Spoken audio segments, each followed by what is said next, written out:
this is Ajaaya. Thank you so much for joining my channel. This is my website, eyeofthedon.com, modern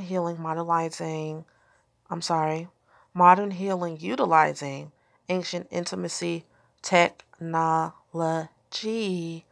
Meaning, I have a philosophy that it is our intimacy with life that heals and sustains us.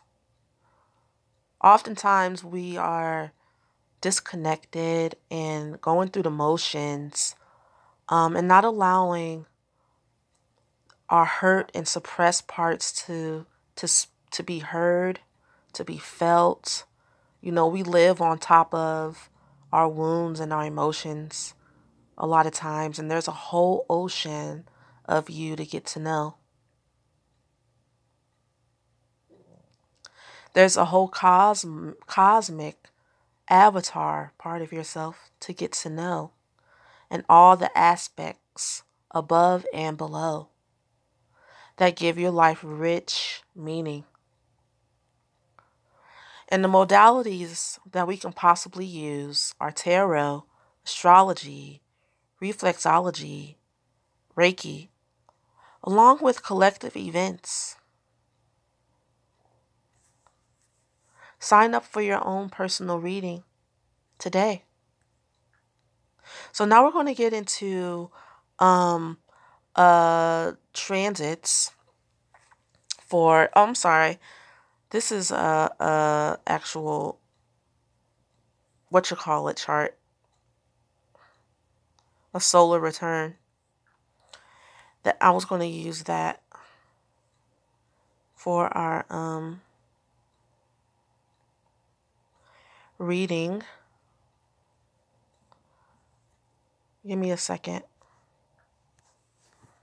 All right, let's look at our transits now and for the week. Tomorrow is a full moon. It's a super full moon, actually, in Virgo at 0 degrees.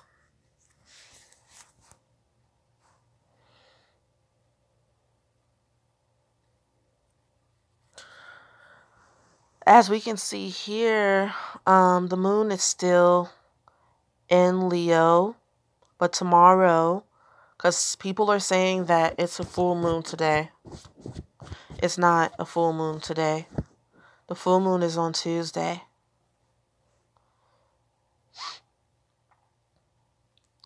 It'll be right at 0 degrees. Bam.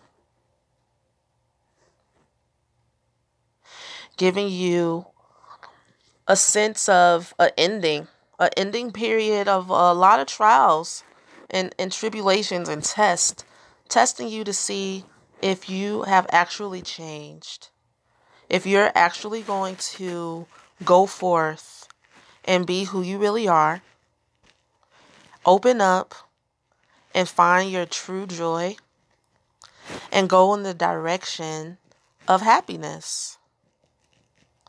Virgo is a very earthy sign, but it's also very dynamic and spiritual and private, you know. So it'd be a great time for you to share and to serve without expecting anything in return. Maybe give some stuff away. Donate without giving anything back, without expecting anyone to know your name. That's very Virgo. That's very Virgo energy. Virgos are secret humanitarians, and they secretly, when you hang out with them, make you feel good just by being a soundboard. They've never really asked for their needs to be met, you know. But I mean, if you're close to Virgo people, then you know they complain a lot about it. It's not that they don't expect it. They expect people to know that if they're given to, they should give back. They expect that the same maturity level. So it's a time of maturation, of completion. Have you been working on yourself? Have you been kind of grinding away at your unconscious mind and unconscious little buggies, viruses in your computer system, cleaning out your system? You know, it's preparing you for something. It's preparing you to be able to handle more responsibility. Virgo is the sign of the Virgin Mother.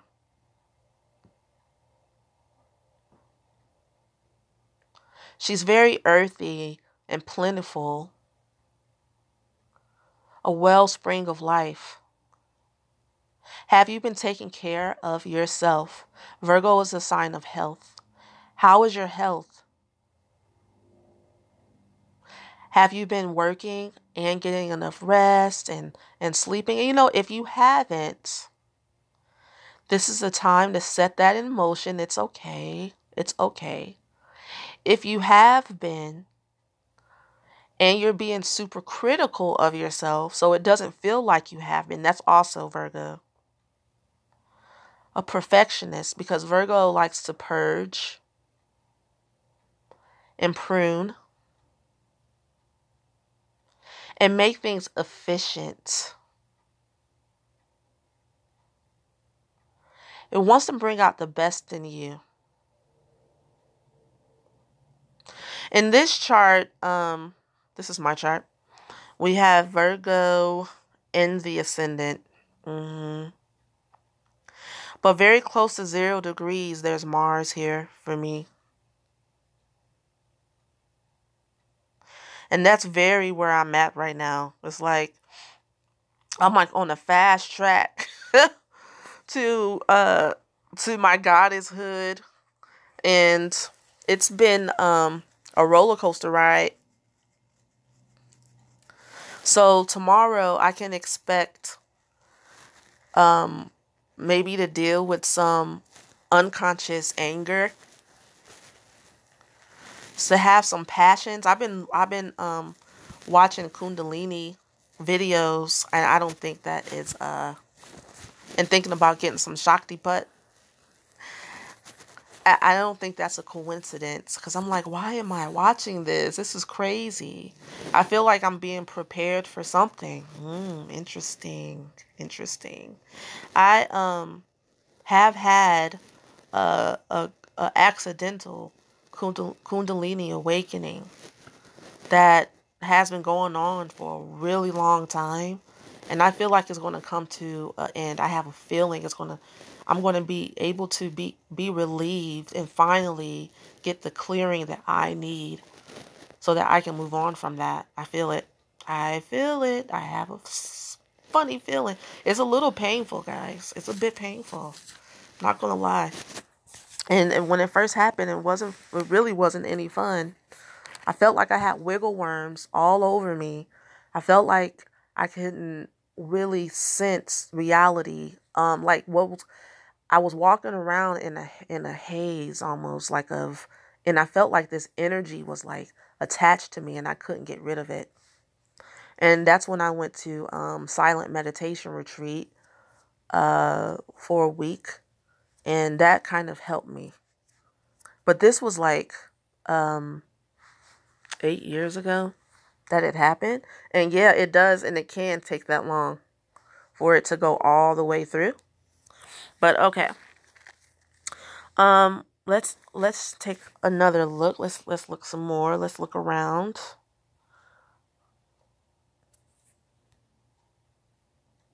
The sun is moving from Aquarius into Pisces. I think on oh, that's today. I bet you by morning or this evening sometime, if you look at where the sun is right now, you'll see it's right there. It's leaving. It's bye-bye. Bye-bye. Bye-bye Aquarius into Pisces. Now, In this chart, Pisces is on the cusp of the 7th and is shared with the 6th house. And I'm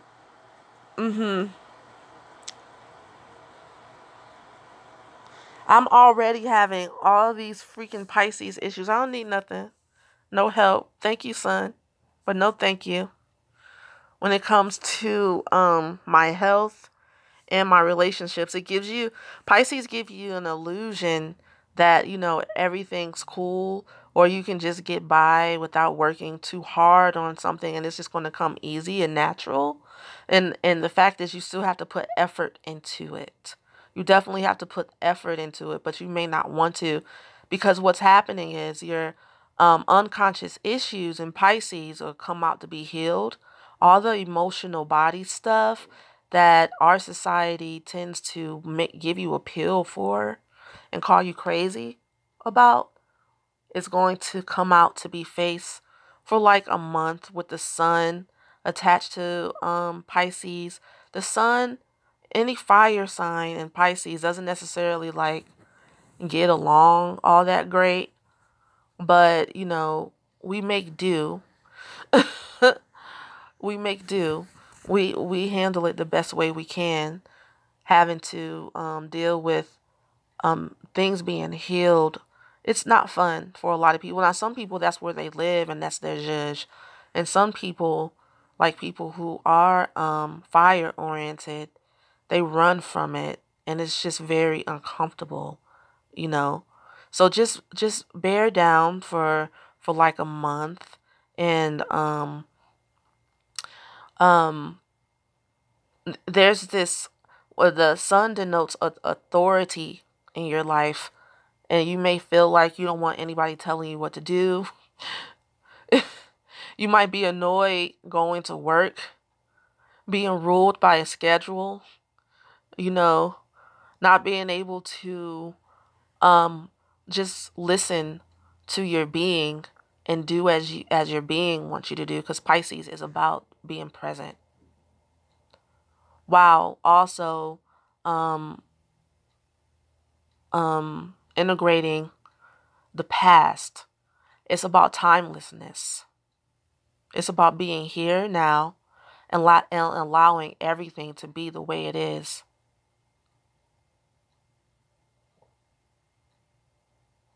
That's the only way things can heal.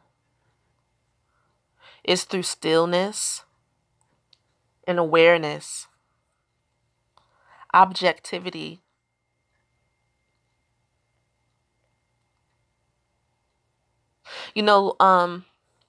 Lately I've been running into really stubborn energies inside myself, and how I've been moving through them. It's just being like, well, go ahead, fine. I allow you. If you want to go make that mistake, go ahead. I'm powerless. Pisces is about the dichotomy between your powerfulness and your powerlessness, and where the two meet. Which one is going to win? Right? Because the more you be like, I'm trying to grow up. I try to grow up. I'm trying to be better. I'm trying to change. It seems like the less it happens, right? But try being like, you know what? Go ahead. Go ahead. If you need to do that one more time, go ahead. Now, when you give yourself permission, it lessens the power that energy construct has on you, because now you're conscious. Now you're like a participant. And say you have an addiction to, like, say, smoking cigarettes or something like that, and you say, go ahead, smoke the whole pack. If you watch yourself, like in slow motion, do that to yourself, it has an effect on you that's different than you just kind of like rushing through it and reaching in your pocket, reaching in your purse and grabbing the cigarettes and then feeling guilty later. There's a difference when you allow yourself. You don't want to do it as much. It's interesting. Notice.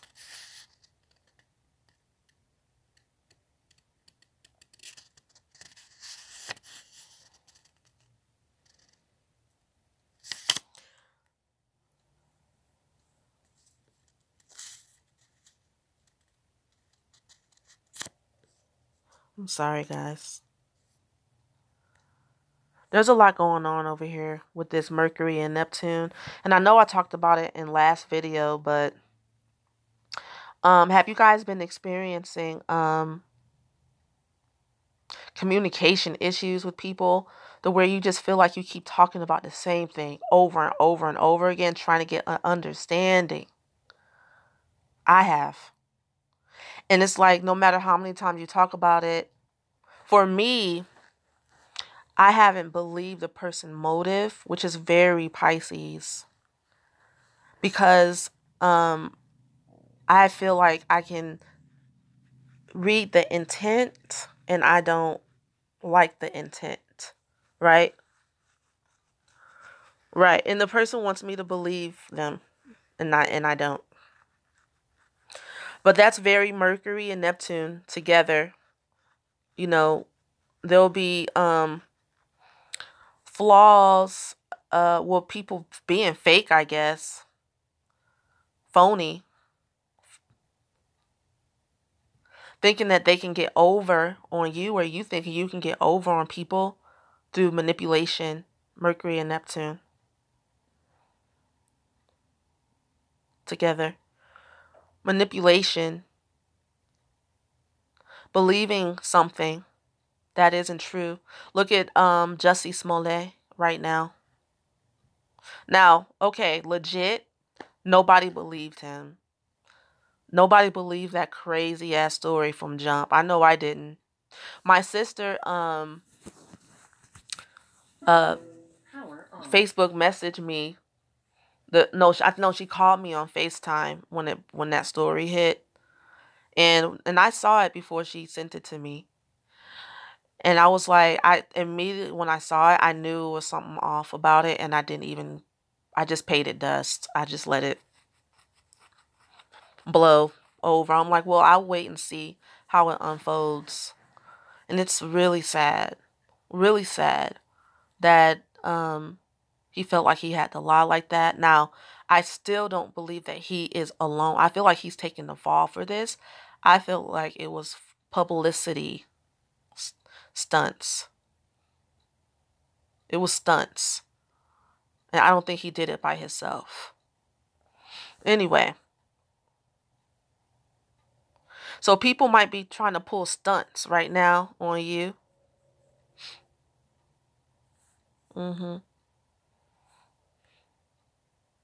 Why would they do that?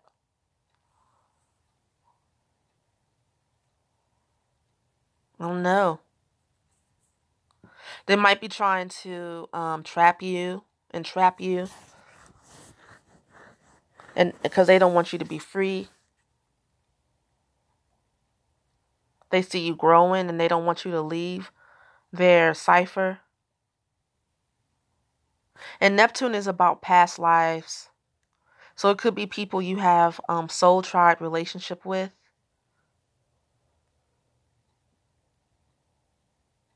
And we have two sextiles here between Neptune and Mercury and Pluto. Pluto here. And then Mars here in Taurus.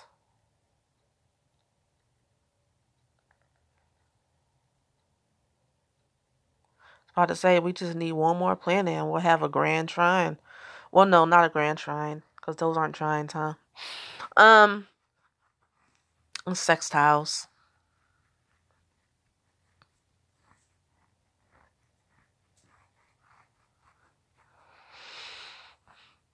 So with the sextile, you have planets that work well together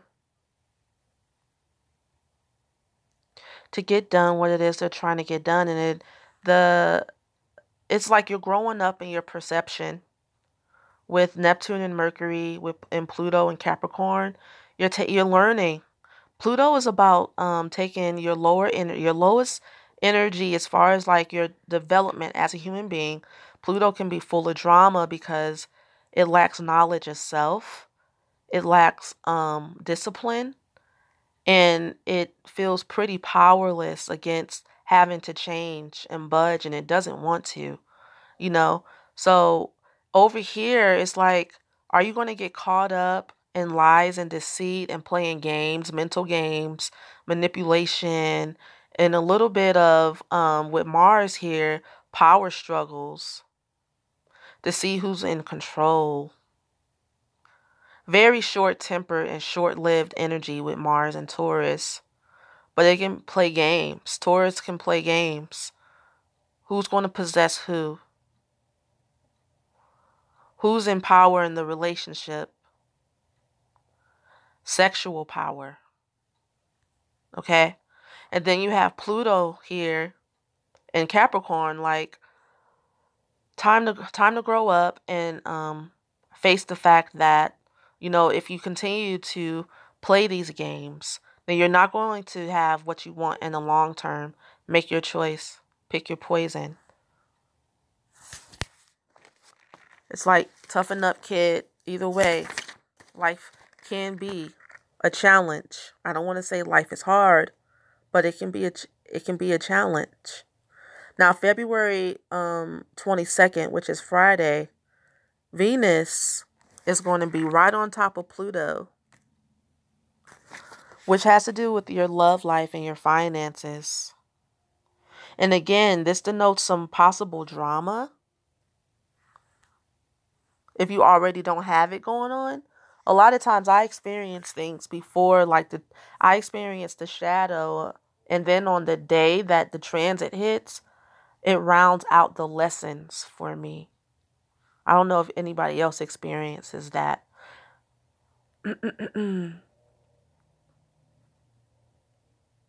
All right. All right, so guys, I'm about to read someone's chart. You can join me or nah. If not, thanks for stopping by. Please don't forget to like, subscribe, and comment. Tell me and let me know you were here. Thank you. Okay, so let me see. Okay, so all right. So we have this gentleman's chart here, and I'm using a solar return chart, which I've never done on video before, but I discovered these. I have people ask me to do their solar return charts for them, and I really love doing these when I do my astrology consultations, because everybody wants to know what their energies and stuff are going to be like for the year. And just by feeling the energy of this chart, I feel like there's a potential for great clarity. If you allow yourself to not be pulled in by other people's drama and just focus on yourself. It seems like you can use some sleep and just some mind resting. And that's just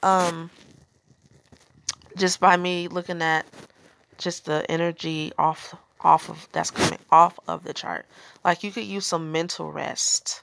It seems like you might be worried a lot. Let me look at your nervous system. I can see why. All right, so you have a lot of energy in your natal 6 chart, which is right here. And that's Virgo energy, and Virgo rules the nervous system, which means that you're very sensitive to noises, and you're like I don't want to call it, you say you're like a dog, but you're like a guard dog almost. You can sense anything going on around you really easy. You're going to be the first one to sense danger. You know, you're going to be the first one to feel alarmed when something's going on. And you can also feel other people's energies very intensely. And so you might walk into a room and feel the need to calm people down all the time. Like you're always the one that maybe you try to entertain people. I noticed that about Virgo energy. They try to entertain people even though they're introverts, because it makes them feel better when everyone else feels good. And that's what the reason why Virgo is a servant. There you have it. Seriously.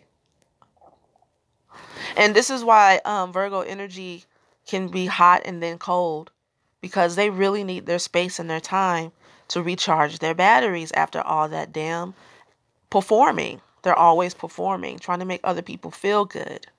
They're afraid if you don't feel good, then what type of energy am I going to have to deal with here? You know? Okay.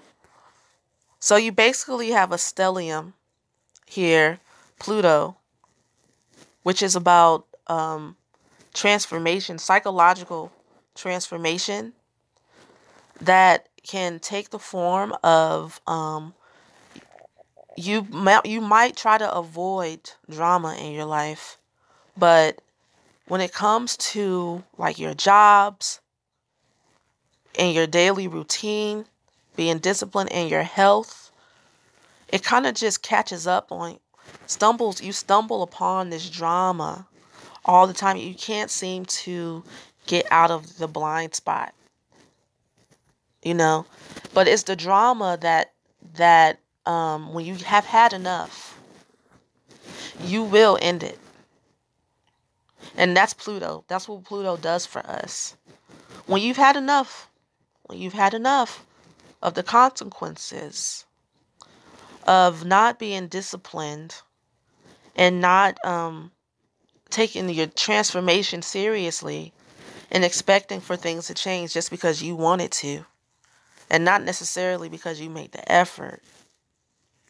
You know, especially with Scorpio being in the 6th house. It's like, I was talking to one of my clients the other day she has Pluto in the 6th house. And she's like, how come people think that Virgos are organized and clean freaks? I don't like to clean. I'm like, no, no, no, no. That's the lower self of Virgo. In Virgo's highest self, they take responsibility for the type of energy that they want to have around them. Nobody likes to clean. Nobody likes to necessarily take care of everyday chores. But if you don't, it's going to get backed up. It's going to make more work for you. But any place you have Pluto, it's where you kind of wish someone else would do it. It's like you want stuff to get done, but you wish someone else would do it. And if you do have the money, you would probably get an assistant to do all the little tedious things for you. Because Scorpio here is about other people's resources. And I know that sounds like a negative thing, but it's like utilizing your resources that you have around you when it comes to other people. Say you are looking for a job, you might have people rally around you and tell you where there's job openings, or receive a job because you have a friend in certain places, you know. And that's still a responsibility, because then you have to make sure you don't ruin those relationships. And it seems like sometimes that may happen because of a lack of understanding of what needs to be done on your end. Okay, I spend a lot of time on that. Let's move on. So here, your solar. It's funny. Your solar return is all in. It looks like the same houses as your natal. Your solar return chart is conjunct your. I'm not saying all the planets are, but the houses are lining up with your natal houses. So this year you are to focus on your health and your everyday life routine, and just growing up in that, making sure you get that right. Making that a priority in your life. Let's look at the what's going on in your ascendant. Nothing. What's going on over here? When it comes to okay.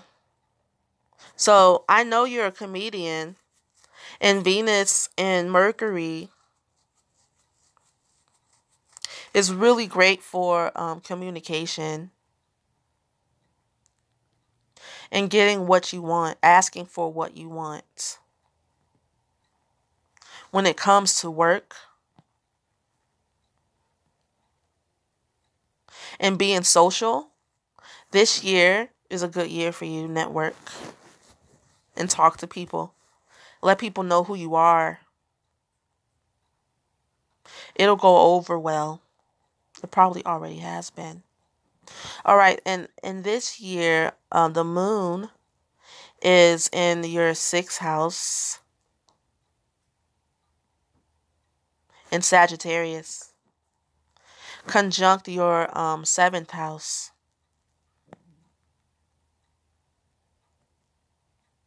So it'll be a great year for you to find love. Or maybe spend time doing things that make you feel comfortable.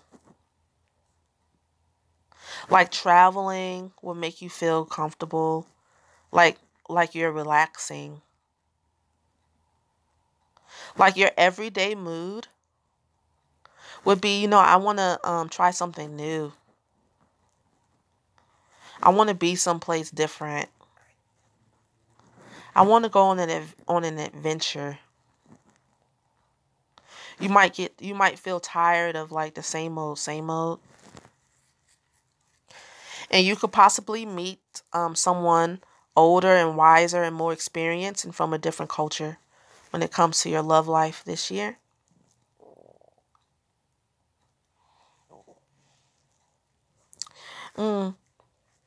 Capricorn's really heavy in your natal chart.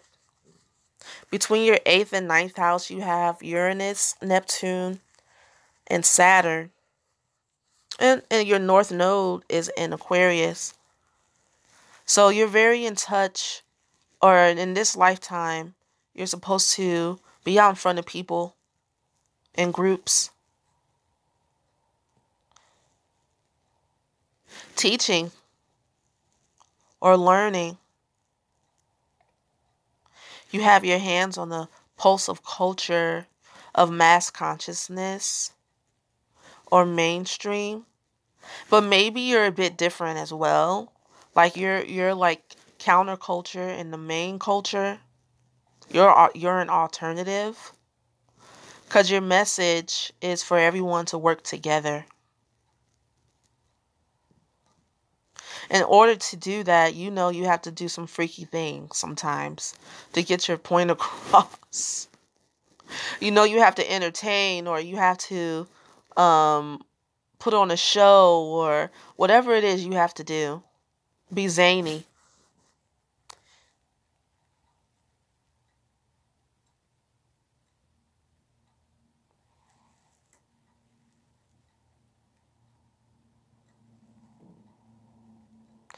When it comes to your 8th house, you may have the feeling, this is an interesting mix between Neptune and Uranus and Capricorn, because you feel like free when it comes to your finances and relationships. Like you can do what you want, like you can be who you are.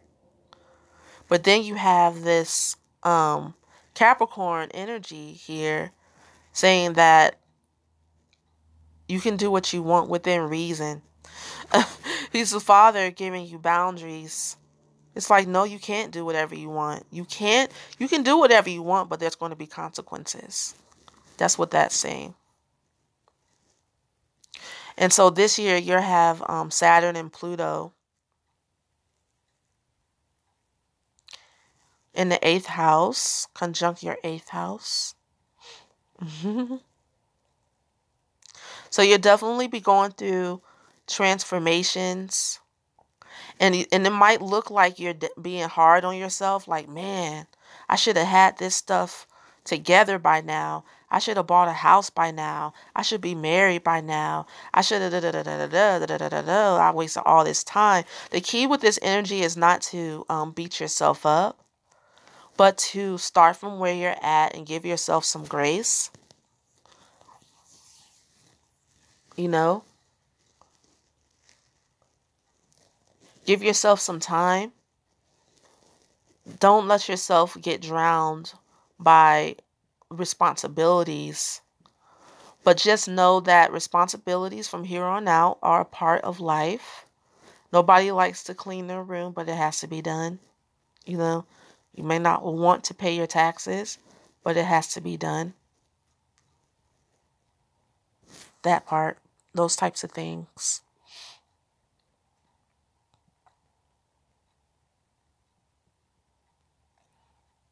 All right, so when it comes to your public persona, and I say public persona because you have Aries here in your 11th house, and it has a Chiron for your solar return in the 11th house.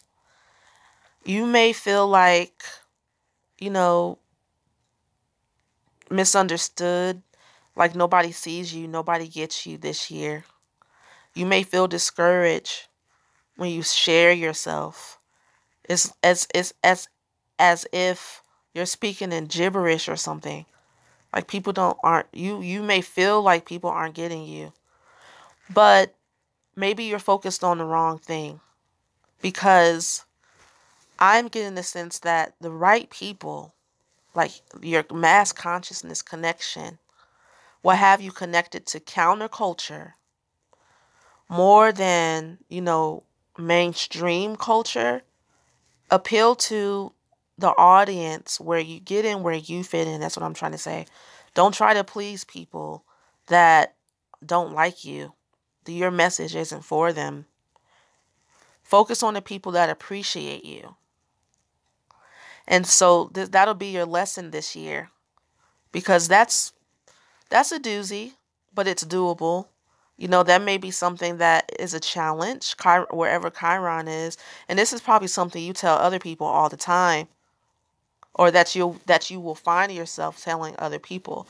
Other people, wherever you have Chiron, the wounded healer, other people will come and talk to you who have the same issues as you. You'll be like, yeah, man, me too.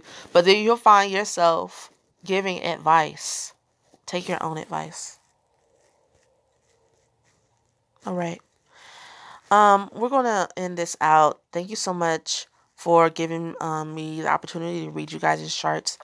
You guys can continue to send me your charts. I read one per week. I used to try to do 2 or 3, but then I just end up rushing the reading, and I don't like that feeling. So I'm apologizing if it takes me a while to get to your chart. It's just that I'm reading them one at a time. Have a great week, and I'll talk to you guys soon. Bye for now.